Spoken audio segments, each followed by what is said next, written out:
Praise the lord. ఈరోజు దేవుని వాక్యము, ఇదిగో నేను ఒక నూతన క్రియ చేయుచున్నాను, ఇప్పుడే అది మొలుచును, మీరు దాన్ని ఆలోచింపరా. యెషయా గ్రంథము 43వ అధ్యాయము 19వ వచనము. నూతన కార్యము చేస్తున్నానని దేవుడు బానిసత్వములో, చీకటిలో, పాపములో విడుదల కొరకు ఎదురు చూస్తున్న తన ప్రజలకు ఒక శుభవార్త, మంచి వార్త తెలియపరుస్తూ ఉన్నాడు.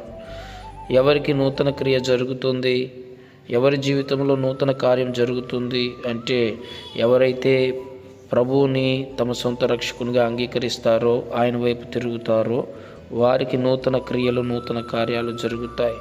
కాబట్టి ఎవడైనాను ఇప్పుడు క్రీస్తునందున్న ఎడల అతడు నూతన సృష్టి, పాతవి గతించిపోయెను, సమస్తము నూతనమైనను, సమస్తము నూతనమైన కార్యములు అతని ఎదుట జరుగును. దేవుడి మాటల ద్వారా మన జీవితంలో నూతన కార్యం జరిగించునుగాక. ఆమేన్.